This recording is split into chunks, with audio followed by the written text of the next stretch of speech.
Good evening. I'm Jim Renacci, Chairman of Ohio's Future Foundation, a nonprofit group looking to put the best interests of Ohioans and Ohio businesses first and to change the policy culture in Columbus. Our discussion, our advocacy for pro-growth policies will lead Ohio forward and real change on issues that will make Ohio an example for the nation. Tonight, we'll have our first forum discussing one of the biggest issues that touches every Ohio citizen and business, Medicaid expansion. Joining us tonight to start this conversation is State Senate President Mary Obhof. Senator Obhof is a graduate of Ohio State University and Yale Law School and served as adjunct professor at Case Western Reserve Law School. Larry has been serving in the Senate since 2012 and was named Senate President after his landslide re-election in 2016. Thank you for joining us today, Senator. Thank you, Congressman. I'm glad to be here. Great. Let's get right into tonight's discussion.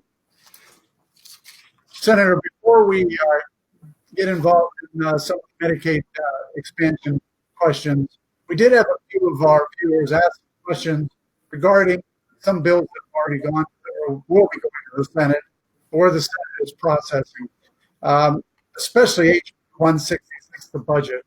Sure. Do you see any glaring issues with the version of the budget the House has sent the Senate? We're about halfway through the process, really. If you look at it as a football game, once the House passes it, we're at halftime, and we are going through amendments right now. And I think we had close to 2,000 amendments submitted by members of the Senate. But if you're asking me at the big picture level, what do I think about the state budget? I think that right now it is posed to make some net tax cuts for all Ohioans. That it is investing in a lot of our key priorities as a state, and particularly, I would say, a stronger emphasis than in past years on children's issues, on pre-K education, on children's services, and things like that. So I think it's a pretty good bill right now. But we are obviously going to take our stab at it and see what we can do to make it even better. Great. And just last week, HB 6, the energy bill, was voted out of the House. Can you comment on what the Senate is seeing as this bill moves into the Senate? Sure. There are a number of different issues that are packed into the current version of House Bill 6, but the core provision really is aimed at keeping our nuclear portfolio available for Ohio. We have the Davis-Besse plant in Northwest Ohio and also the Perry plant up in Lake County in Northeast Ohio. And I'm sure most viewers are aware that First Energy has gone through some parts of the restructuring process relatively recently, and the plants are now operated by a separate company, First Energy Solutions, and this issue has been out there for a number of years, but I think right now we're coming to a head on some of this because it's time for the plants to begin the process for refueling, and we just saw 3 Mile Island, I believe, begin the decommissioning process in Pennsylvania. So we're facing some of the same circumstances here now, and I think we need to decide as a legislature and we need to decide as a state whether we want to continue having a number of different energy sources, all of the above, a true all of the above approach. And if so, I think that should include traditional sources like coal, like the oil and gas industry, some of the newer sources like wind and solar, but also nuclear has been a big part of that and is, I believe, about 13% of the baseline generation right now for the state of Ohio. So it's very significant issues to weigh out right now. Thank you, Senator. For those watching on Facebook, I want to thank Senator for actually joining us as he's working in Columbus tonight. Working on Medicaid issues there. So thank you again. Let's get right into Medicaid expansion and some discussion.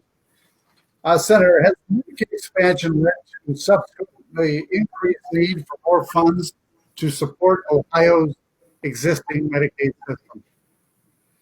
It certainly does. And if you're just asking, is it a good deal for Ohio compared to how much money is coming from the federal government? I think some people would argue that it is, that for the first few years, the federal government paid 100%, but then that scaled down to 95%, and now it's scaling down to 90%. And as that has happened, we've seen the portion of spending at the state level that has to be dedicated to that rise pretty significantly. So in the current budget bill, I believe that is between $400 to $500 million of state spending per year. So I think there are a couple of questions that certainly we all asked ourselves in 2012 and 2013 related to this. One, do we think that's the right policy? And then two, is it sustainable? And I believe that the prior governor, when he looked at that, saw the first few years where the federal government was paying all of it, and I think I tried to take a different approach and look at what that would mean as the federal payments would scale down. It's again still a 9-to-1 ratio roughly of federal versus state funds, but that is a substantial amount of state funding that could go to other things. Yeah, it's just kind of one of the things I remember when I was in Washington and serving on the budget committee was that the Medicaid, Medicare, Social Security spending was skyrocketing, and the biggest driver was Medicaid.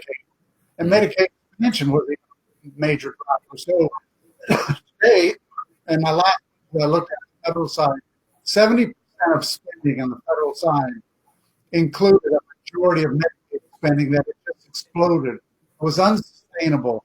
One of the big concerns I have, even though, as you just said, the state of Ohio gets almost 90% of its money from the federal government, it's an unsustainable amount of money. And at some point in time, the federal government's going to say, we can't continue to do this. So why does the budget forecast sustain federal support right now, $7 billion for Medicaid, when federal support for expansion is supposed to be winding down? But you talked a little bit about that. Sure. It is winding down, but how can it sustain that kind of money when the dollars are winding down? Sure, it is. I wouldn't say winding down. I guess I would say that the percentage is lowering that the federal government is paying, but the forecasts include the fact that the federal government is still going to provide at a fairly large ratio compared to the state share.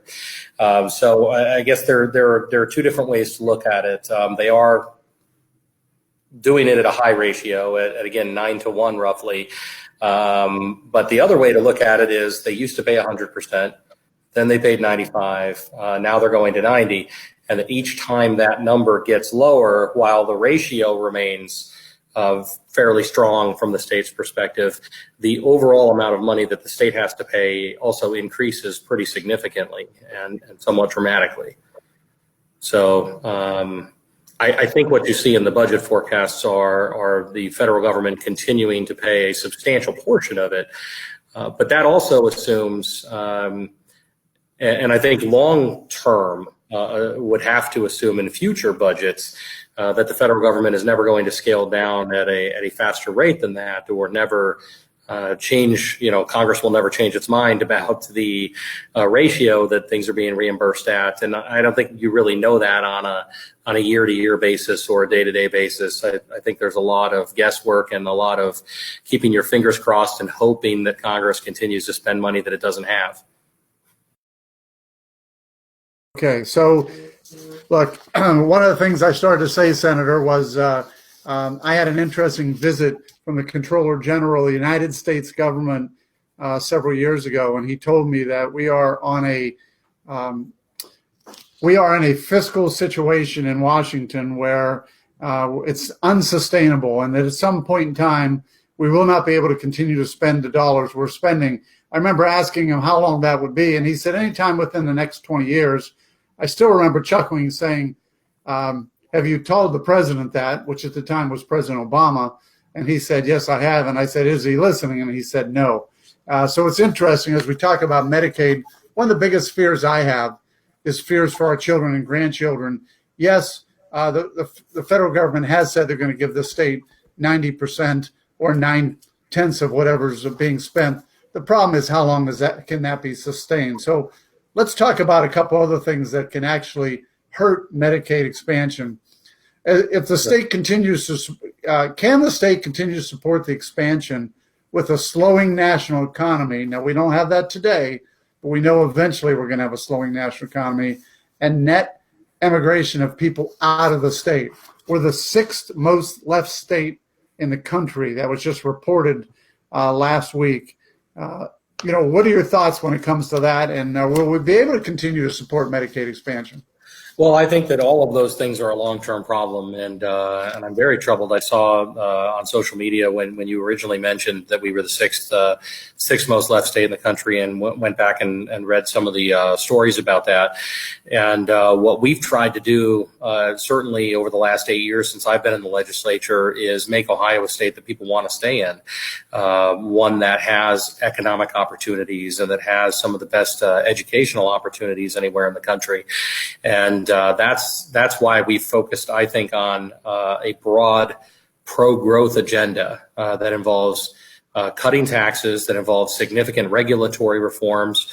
In fact, one of the major bills that we have pending in the legislature right now, Senate Bill 1, would get rid of 30% of the regulations across Ohio over the course of 3 years, and would be very similar to what we've seen President Trump do at the federal level. One of the first things that he did in office was institute an executive order that said that if you wanted to institute a new regulation, you had to get rid of 2 old ones. So there are things that you can do to try to turn that around. But if the question is simply as people are leaving, if we hit an economic downturn, yes, I think the answer is this becomes a pretty serious problem. And you don't have to look that far in the past. In the last budget cycle, 2 years ago at this time, we had a gap of about $1.1 billion that we had to close when the budget came over to the Senate. And we were missing revenue projections every month. And we rolled up our sleeves, we got to work, and we made sure that we did that. But that was very challenging. And I believe at the time, the line or the amount of money, at least, that was being spent in the Medicaid line for the expansion population was something like $800 million. So it was a pretty close matchup between what was being spent there and how big of a gap we had in the budget. I think that we've benefited significantly over the last 2 years from both us doing some positive pro-growth policies here in Ohio and the private sector growing in Ohio, but also from the national economy doing better. I believe the president is doing a very good job, both with tax reform and regulatory reform. And I think the USMCA, when it is ratified, will be a significant boost to the country, but certainly to Ohio. So we've been lucky in this budget cycle that when you have high GDP and you have significantly higher tax revenues, that can take care of some of those problems in the short term, but eventually, when you hit a recession, there are a lot of bumps in the road. Yeah, Senator, I want to tell you a story about a business that I was traveling to. I was talking to a business owner, and this regards Medicaid expansion. He was telling me that he had an employee that that employee was a long-term employee making a reasonable amount of dollars. She was also being subsidized by the Medicaid expansion. He was trying to get her to take a job where she could not only grow with more dollars and add more dollars to her salary, but at the same time be able to have a better opportunity to grow within the business. She basically told him that she did not want to take the job with the higher salary because she would lose her Medicaid subsidies. It's one of the issues I've complained about when it comes to Medicaid expansion, especially to that employer, but many employers, because our employers now have to compete sometimes with Medicaid expansion dollars because people would rather keep those Medicaid dollars and not take that higher salary. Anything we can do, or any thoughts, or anything that the Senate's doing that'll be able to change that, or anything that any regulatory change or work requirements, anything that we're doing that as this may continue to happen in the future? Absolutely, and there are ways that we've tried to restrain the rate of growth and contain costs while still enabling people to get the healthcare coverage that they need. In a number of budget processes, I included amendments to the state budget, and my Senate colleagues did as well, to require the state to file waiver requests with the federal government, some in particular related to work requirements, and that one was actually recently granted by the federal government. So Ohio is really, I think, leading the way, or one of 3 or 4 states that are leading the way on that front. Some of the other things that we attempted to require were waiver filings for the individual mandate and the employer mandate. We did, in fact, file a waiver request for the individual mandate. The Department of Insurance did, and I believe that was rejected because there are significant roadblocks in the way at the federal level to actually getting waivers. And frankly, there are roadblocks just to the process of filing for those because in addition to the rules that were set out in the Affordable Care Act, there are hurdles that have been added by administrative agencies since then, guidance about what can be accepted and what can't, what kinds of rules you have to meet and which ones you don't. And that makes it far more challenging than simply saying, dear federal government, we'd like you to waive the individual mandate for the state of Ohio. One of the major problems, though, is not related to Medicaid expansion, but I think ties in with what you were talking about, which is that private insurance has gone up. The cost of private insurance has gone up dramatically because of the Affordable Care Act and because of the different provisions in it, including the community rating issue and including some of the minimum coverages of what has to be in specific plans. So what we've seen since these things began to be implemented in 2013 is an increase in the average individual market premiums in Ohio of 132%, and in the small group market of 68%. And those numbers are likely to go up again. I believe the new rates come out on July 1st of this year. So for the average person trying to buy on the private market, it's not just that some people have been shifted into government insurance. It's that for people who want to buy private insurance, it's become far more expensive by a factor of more than 100% in most instances. And we've gone, because of some of the same rules, it's become less beneficial for insurance companies to even play in some of these markets. So we've seen the state have, I believe, about 60 providers selling various insurance products across the state. That number's dropped to less than 40 today. We saw, I think, in 2013, 17 companies selling on the exchange, and now it's about 10. And there are, at any time, upwards of 18 or 20 counties where there is no provider selling on the state exchange at all. And that's all a pretty significant number of problems that people don't always think about, but things that I believe in many ways were caused by the Affordable Care Act and all of the new regulations and rules that are put into place. Thank you, Senator. I know there was a question I saw came up about do businesses provide health insurance? I think that the individual was even asking if I did. I can tell you that when I had all my businesses, I don't operate any businesses today anymore. We not only provided health insurance, we provided retirement benefits and the full gamut. 67 to 72% of businesses provide health insurance, which is really the majority of the cost of health insurance. And that was a statistic that I learned when I was in Congress. So it was one of the reasons why we don't want to hurt the private insurance entity. We don't want to hurt the businesses who are actually providing health insurance. And as you said, Senator, Medicaid expansion, the lingering Affordable Care Act regulations are ultimately raising premiums up and actually at the same time hurting the middle class. Do you want to talk a little bit about that and what you see? Sure. I think that's a pretty easy example of hurting the middle class when you say your health insurance premium has gone up 132% over 5 years.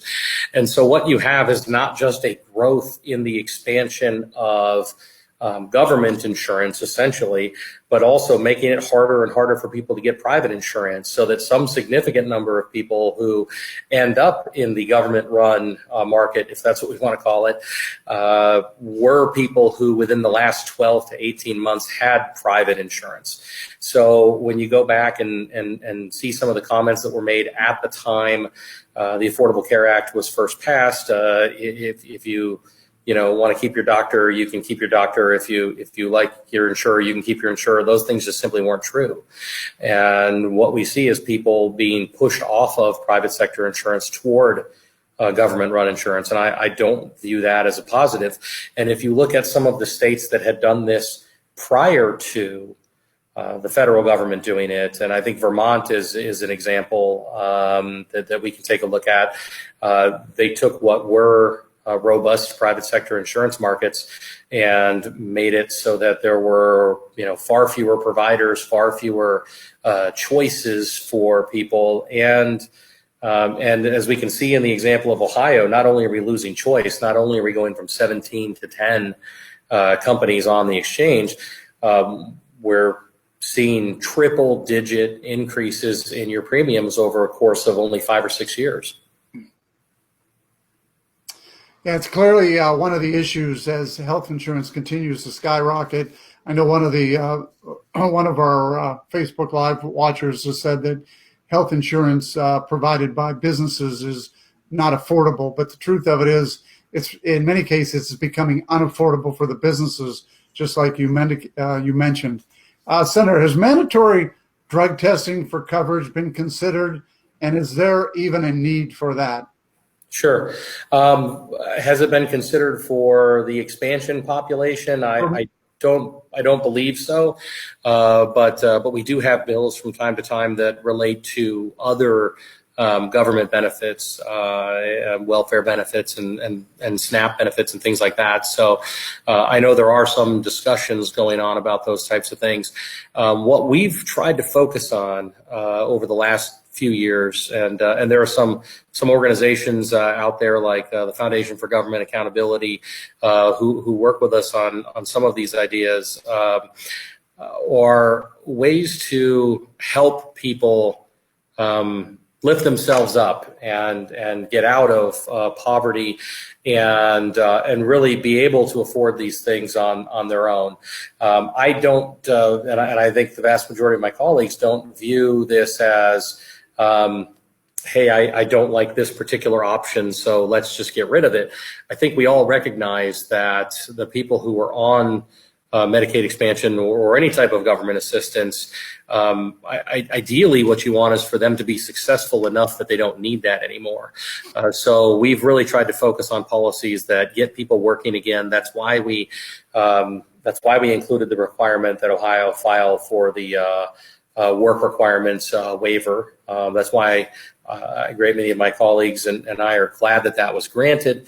And I think that's going to help people get into work. And certainly right now with the economy as strong as it is nationally, and while our unemployment rate is a little bit higher than the national average, we are relatively low compared to some of our historical averages. I think the economy is pretty strong right now. And right now is the time when people should be moving off of government assistance, not because they were thrown off, but because they are able to earn a living, able to be more successful, and able to do things on their own. And I view that as a very positive development.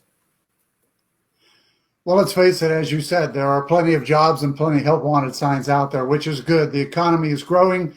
The Tax Cuts and Jobs bill that was passed when I was in Congress and the president signed has got the economy moving in the right direction, and it's actually helping Ohio, which is great. We do need to make sure that we're always taking care of those in the safety net. You talked about some of the Medicaid programs. Look, we need to take care of our elderly. We need to take care of the disabled, the children, those that are in need. I call that the safety net.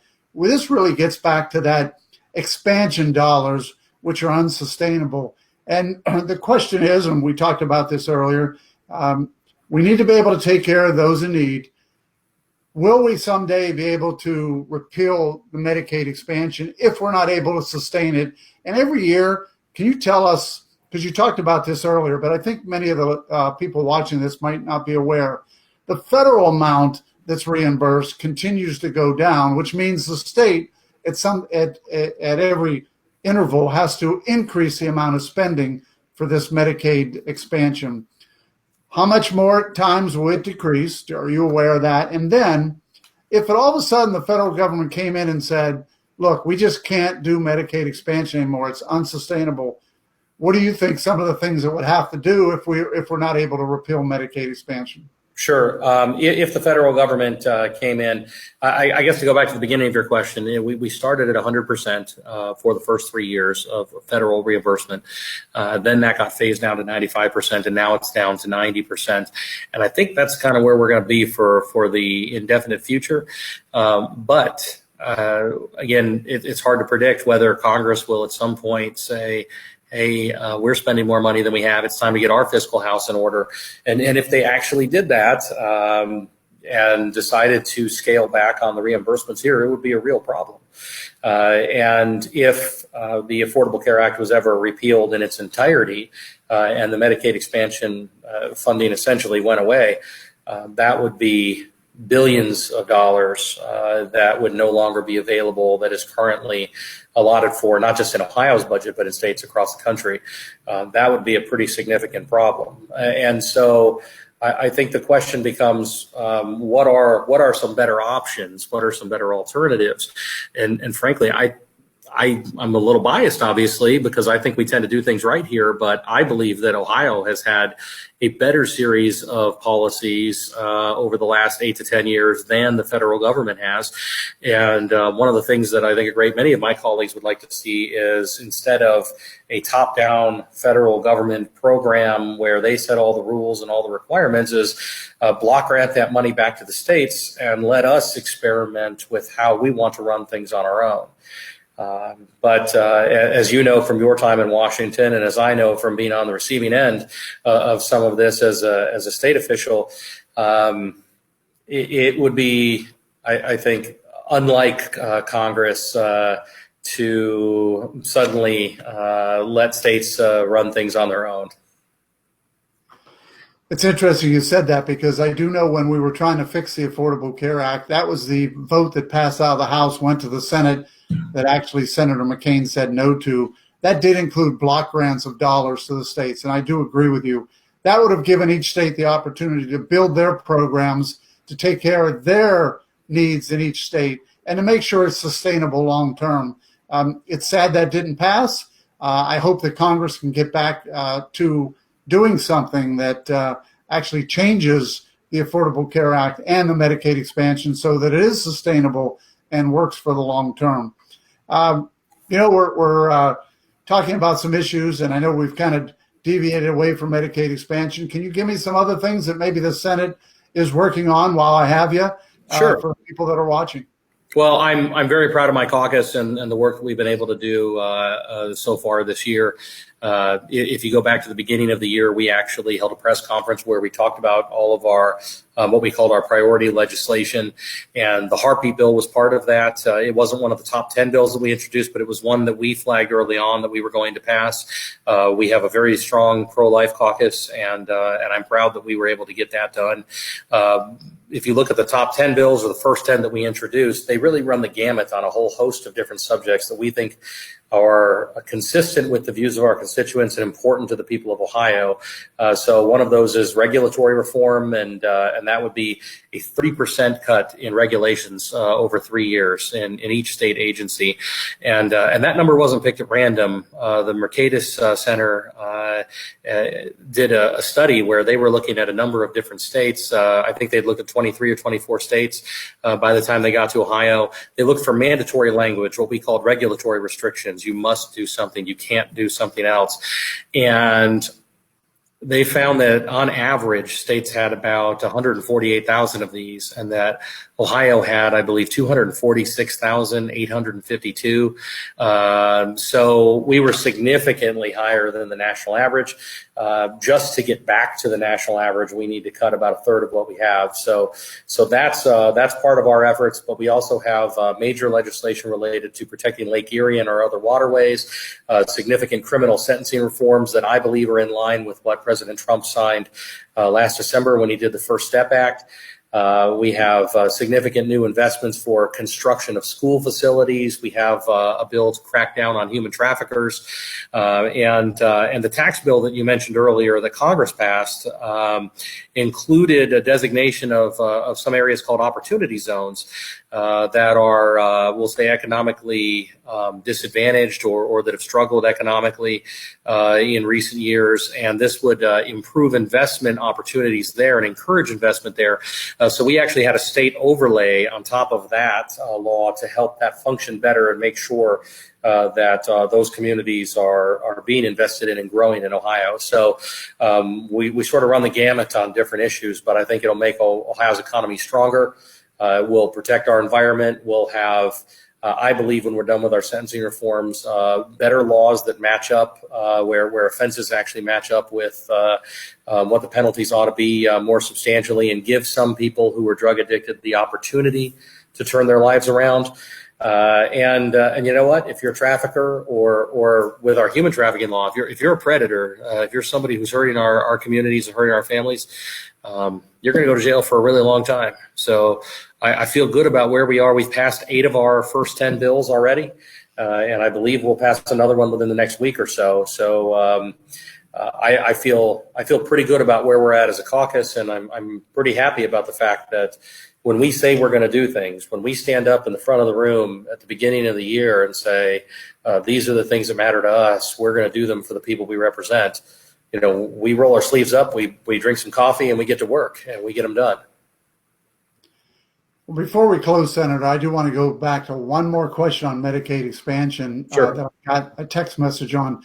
So there were close to 20, I think it were 19 states that did not expand, and they're taking care of their Medicaid recipients and many of the same individuals that Ohio is taking care of with Medicaid expansion.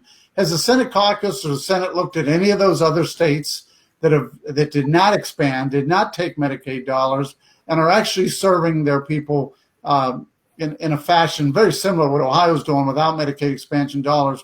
Has the Senate caucus or the Senate looked at maybe some of those other states, what they're doing different, in case someday we have to go back to a world without Medicaid expansion to try and potentially be prepared? Well, we absolutely have, and as you know, I was not a supporter of the expansion. There was a provision in the budget immediately prior to expansion happening that would have prohibited it, and it got vetoed. In the last budget cycle, the Senate added a freeze on the expansion, and that got vetoed. But we have been looking at alternatives, and this is one of the reasons that we focus on other things that we can do. That if we are going to have expansion in the short term or even in the long term, how can we make it work right or better, I guess? How can we help people get out of the expansion population by being gainfully employed and able to afford private insurance?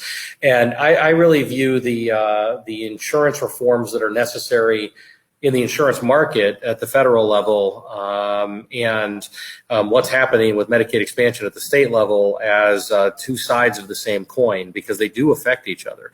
If private sector premiums were lower, if they weren't growing by 132% in 6 years because of all these onerous federal mandates, you wouldn't have the need that you do for people to be on government insurance.